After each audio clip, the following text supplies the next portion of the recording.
Las 6 de la mañana con 36 minutos para generar una reacción inmediata. Saludo a esta hora de la mañana al viceministro de Gobierno, Homero Castañer. Él me acompaña en línea directa, vía Zoom. Señor viceministro, bienvenido, muchas gracias, buenos días. ¿Cuál es la primera reacción en torno a la aprobación de esta norma que era un anhelo, no únicamente del gobierno, sino de los ecuatorianos? Bienvenido, le escuchamos. Muy buenos días, Wilson. Un saludo a usted y a todos quienes nos siguen. Un gusto compartir esta mañana. Bueno, la primera reacción es positiva. Positiva porque la Asamblea Nacional se ha sintonizado con esta problemática que estamos pasando todos los ecuatorianos, una problemática que hace que nos unamos todos. Mírenlo, la reunión histórica de esta semana, por primera vez alcaldes, prefectos del gobierno sentándose a dialogar sobre un tema tan complejo como es la seguridad, y la Asamblea Nacional no podía estar ajena a ello. Se necesitaba una actualización de la normativa, de los protocolos, de los manuales de acción de la fuerza pública, de la Policía Nacional, de las Fuerzas Armadas, del Cuerpo de Seguridad Penitenciario, para poder tener un combate al crimen, a la delincuencia de manera adecuada, de manera efectiva.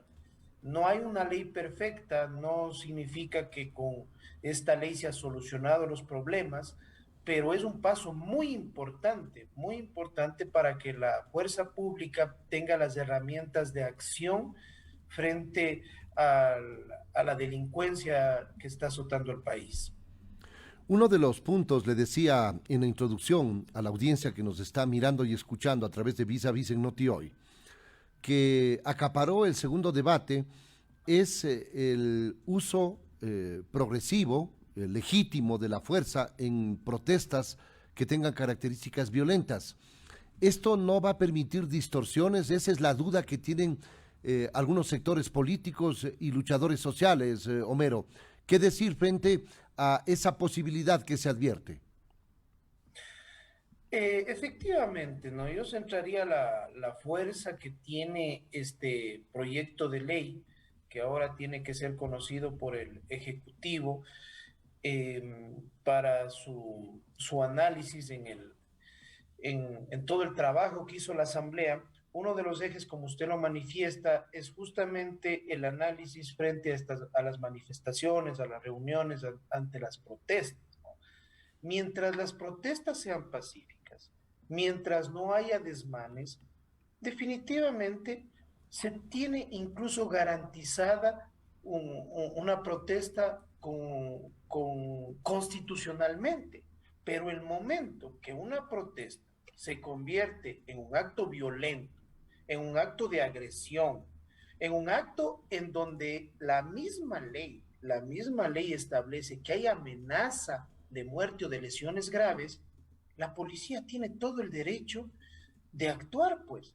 La fuerza pública tiene que proteger los derechos humanos que están siendo vulnerados, incluso de los mismos servidores policiales o de las ¿Quién Fuerzas toma la Armadas. decisión, viceministro? ¿Quién toma la decisión en un momento álgido?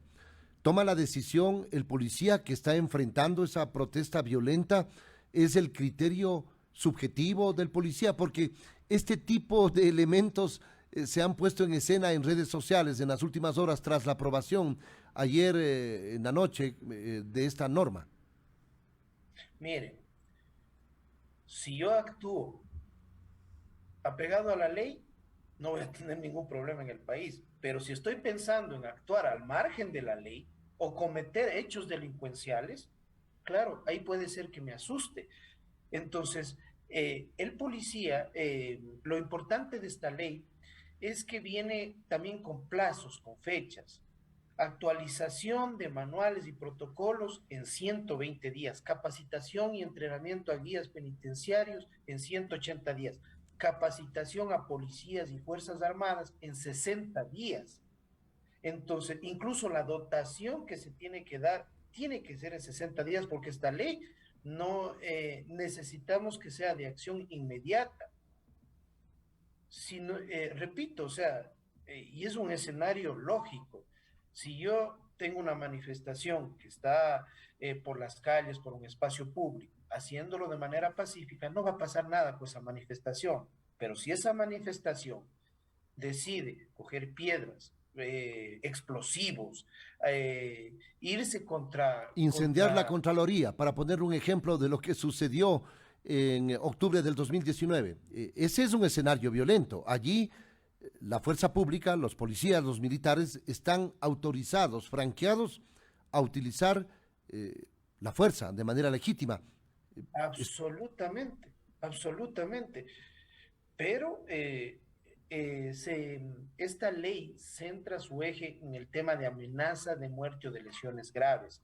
Ese es el segundo eje, ¿no? En donde la fuerza pública puede utilizar el arma, un arma letal, cuando está en riesgo la vida de otra persona, la vida de ellos, cuando hay riesgo de fuga, ¿sí? Se puede utilizar el arma porque definitivamente no puede estar la policía supeditada a que utilizo o no utilizo el arma para después eh, tener que dar la cara a un proceso judicial sobre que las cosas no estuvieron claras. Ahora, este mecanismo, esta normativa, va a darle a la policía esa posibilidad de actuar de manera adecuada cuando está en riesgo la vida de otra persona y la vida de ellos también como servidores policiales.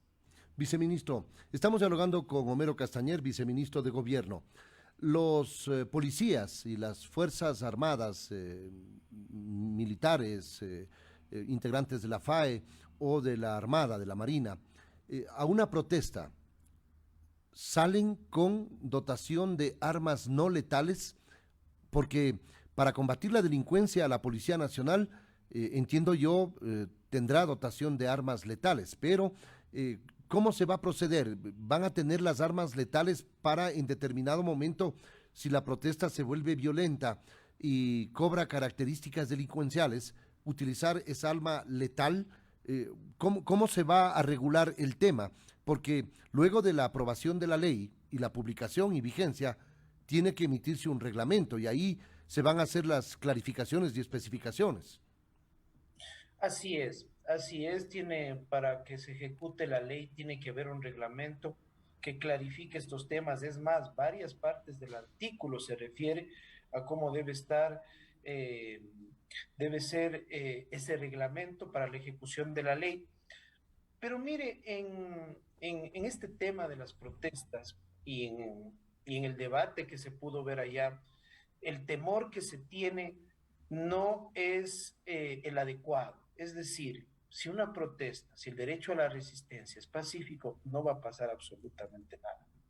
El momento que hay riesgos, y lamentablemente hay que decirlo, a veces en protestas, en manifestaciones, no hay pues un manual de funciones sobre el tema de que ese momento a veces palos, piedras, troncos, cómo se cierran las carreteras, no hay un manual de funciones y la policía tiene que actuar de acuerdo a la información que tiene de inteligencia sobre los temas, previniendo, pero también tiene que actuar repeliendo el momento que haya riesgo. Mire cuando ha habido manifestaciones y ha habido gente fallecida, pero gente fallecida cuando la policía ha salido a cuidar el orden público y ha habido manifestantes violentos que han provocado, incluso algunos hemos visto con armas de fuego, y ahí tiene que haber el uso legítimo de la fuerza. Es importante entender, le reitero la pregunta, ¿quién toma la decisión? Porque la norma establece en términos generales cómo debe utilizarse la fuerza de manera La fuerza legítima, pública, pero Wilson, quién la toma, fuerza pública, o sea, la toma el fuerza jefe del pública. operativo o lo toma cada uno de los miembros de la fuerza pública dependiendo la circunstancia en que se encuentre? Mire, no soy un experto en el tema jerárquico y cómo se manejan estos temas en el tema policial, pero la fuerza pública es quien toma, ¿no? Así sí será el jefe del operativo, el general, el coronel, el sargento. Eso justamente viene un tema de plazos después de que el presidente vete o lo envíe hacia el registro oficial. viene un tema de plazos para capacitación, para actualización de manuales y protocolos, para que quede absolutamente claro, porque hay que decirlo. Esta ley de uso progresivo de la fuerza ha sido hecha de acuerdo también a estándares internacionales, con observaciones no solo de las instituciones y ministerios del país, sino estándares internacionales. Otro eje, por ejemplo, importantísimo, la creación de grupos de élite especializados para los centros de rehabilitación social. Ahora, actualmente, no se tiene esos grupos, los guías penitenciarios no pueden ni defenderse, ¿sí? Y hay esta creación de estos grupos especializados para el control de las cárceles del país. Homero, le pregunto adicionalmente, porque, por ejemplo, una de las asambleístas que protestaba y que manifestaba su experiencia como una situación que debe servir para tomar los recaudos del caso es la asambleísta Yajaira Urresta, que perdió uno de sus ojos en la protesta específicamente de octubre. Aseguraba que ella participaba en una protesta pacífica y que sufrió esta desmembración, esta situación engorrosa en medio de una protesta. Bueno, desconozco a fondo el tema lamentable que sucedió con la asambleísta, eh, pero a todas luces, todos vimos lo de octubre del 2019. Las manifestaciones lo que menos eran pacíficas. Yo tengo 46 años y en mi vida había visto lo que sucedió en el país en ese mes. Es decir, agresiones entre ecuatorianos, quemas de vehículos, de la policía, de las Fuerzas Armadas, quemas de edificios. Definitivamente yo no vi en ningún lado que había una protesta pacífica.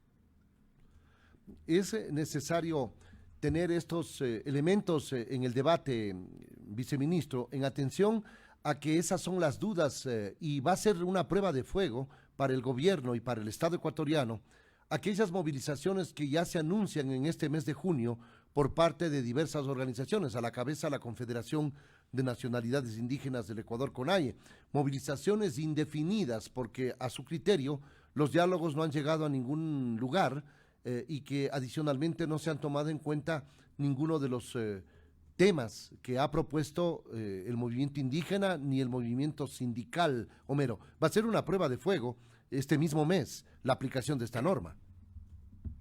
Repito lo que dije, Wilson, si las manifestaciones, las protestas son pacíficas, no hay nada que temer. Pero el momento que, como todos los ecuatorianos vimos, hay uso ya de explosivos, por ejemplo, para lanzar a los policías, a otros transeúntes, a gente que esté en la calle, en donde hay un descontrol, la policía tiene que actuar y tiene que garantizar el orden público. Y si tiene que hacer el uso progresivo de la fuerza contra los violentos, tenemos que unirnos contra los violentos. Si es que hay temas que ellos legítimamente quieren tratarlos, quieren seguirlos analizando, estamos abiertos. Le comento, por ejemplo, el día de mañana volvemos a tener una mesa con la FENOCIN sobre algunos puntos que a ellos les interesa. Ellos querían créditos, están los créditos. Este rato se han entregado 56 millones de dólares de créditos especialmente a las personas de zonas urbano marginales, rurales, y se van a entregar 1.000 millones de dólares hasta el 2025. Ahora, si hay que ser claros, Wilson, hay una oposición destructiva que no quiere sentarse a dialogar, que no quiere que al gobierno le vaya bien y por ende no quiere que a los ecuatorianos nos vaya bien. Y esas personas tienen un norte fijo, deslegitimar al gobierno, quieren el caos. Después de tanto dolor, Wilson y amigos, cuando estamos recién sacando la cabeza del agua, después de esta pandemia tan dura en donde todos los ecuatorianos hemos perdido un amigo, un ser querido, un familiar, llaman a cerrar las calles, a paro indefinido. ¿Qué país del mundo se reactiva quemando llantas y cerrando vías? ¿Cuántos empleos se crean quemando llantas? Ese no es el camino y los ecuatorianos necesitamos este rato reactivación económica y no paralizaciones. La Policía Nacional las Fuerzas Armadas van a recibir, posterior a la aprobación de esta norma, inmediatamente la instrucción necesaria, la capacitación necesaria para poder aplicar la norma taxativa y puntual como se establece en su articulado. Así es, existen plazos para ello y es muy importante que esos plazos eh, sirvan para la ejecución, la acción y la efectividad de la ley, ¿no? Hay un proceso primero de actualización de manuales y protocolos de la fuerza pública. Hay algo importante también que resaltar, me olvidaba de este tema, Wilson. Esta ley de uso progresivo de la fuerza reconoce la potestad del uso de la fuerza en las Fuerzas Armadas.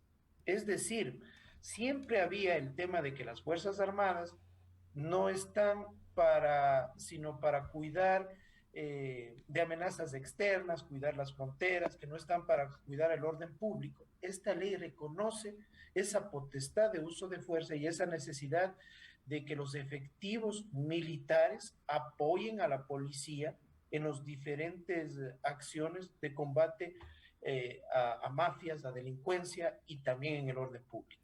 En el interior de los centros de rehabilitación social, de los centros penitenciarios, también. Mire, para eso hay un tema específico que es la creación de estos grupos de élite, de los grupos de élite penitenciarios. Mire, actualmente no puede ningún guía penitenciario andar con armas de fuego adentro de las cárceles del país, de los centros de rehabilitación social. Es un riesgo, tenemos un déficit faltante de guías. El momento que se capacite, que tengamos nosotros nuevos guías, también me olvidaba eso, se crea la escuela de formación de guías penitenciarios, eso está dentro de la ley, es decir, gente especializada para actuar en las cárceles del país. Homero, ¿algún elemento adicional que quiera destacar de la norma? Son 79 artículos que han configurado, 74 artículos específicamente, que han configurado esta ley, que ha sido un anhelo de la ciudadanía. Y el reflejo es que 104 voluntades ha recibido de los 137 que integran la Asamblea Nacional. Esto habla por sí solo en torno a la necesidad de una norma para combatir sobre todo la inseguridad y la delincuencia. Efectivamente, el gobierno está complacido por la actuación de la Asamblea Nacional. Ya era hora que la Asamblea Nacional nos dé una buena noticia y que tengamos nosotros este cuerpo normativo lo más pronto en el registro oficial para la emisión del reglamento. Algo importante que contempla esta ley es un mecanismo de evaluación y control sobre la policía, las Fuerzas Armadas y el Cuerpo de Seguridad Penitenciario sobre el uso de la fuerza.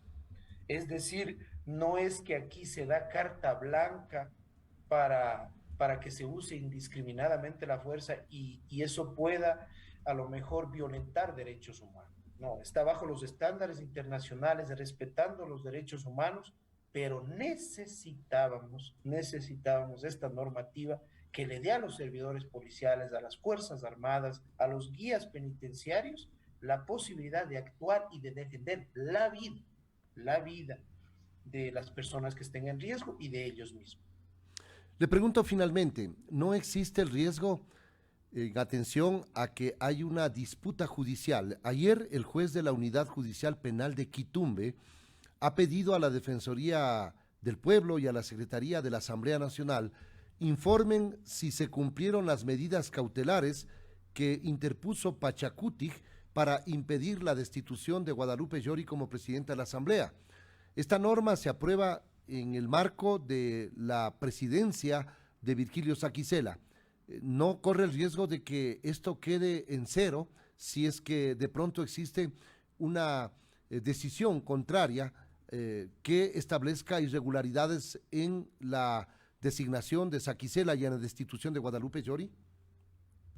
Hay un riesgo y hay que decirlo y por eso el gobierno ha sido cauto sobre lo que sucedió en la Asamblea Nacional. El ministro de Gobierno en sus declaraciones lo ha expresado, que nosotros vamos a esperar que se agoten estos procesos judiciales que están en marcha En mi criterio personal, como el ex legislador, hubieron situaciones oscuras en ese accionar de la Asamblea Nacional. Mire, si a mí me convocan a una sesión que está ya con un orden del día establecido, no puede ser que en media sesión me cambien el orden del día eh, y se tomen decisiones, y más aún en este caso decisiones que provocó la destitución de Guadalupe Llori, ¿no? Entonces nosotros como gobierno vamos a esperar que se agoten estos temas judiciales, que hay un pronunciamiento frente a estas medidas cautelares, que es de las acciones que tomó la Asamblea Nacional, y al final del día lo que nos interesa, más allá de los nombres de las personas, es tener una Asamblea Nacional fortalecida y que pueda trabajar de cara a lo que quieren los ecuatorianos y también de lo que quiere el gobierno para llevar a cabo su plan de desarrollo nacional. Muchas gracias a usted, viceministro, muy amable. Gracias por atender esta invitación y darnos esta primera reacción del gobierno en torno a la aprobación de la ley de uso legítimo de la fuerza, que con 104 votos dio luz verde a la Asamblea Nacional para la aplicación. El presidente la analizará y la pondrá en vigencia o emitirá un veto parcial, entiendo yo, que son facultades del presidente de la República, que ahora mismo se encuentra en territorio estadounidense participando en la Cumbre de las Américas. Muchas gracias a Homero Castañer. Nos vamos a una breve pausa.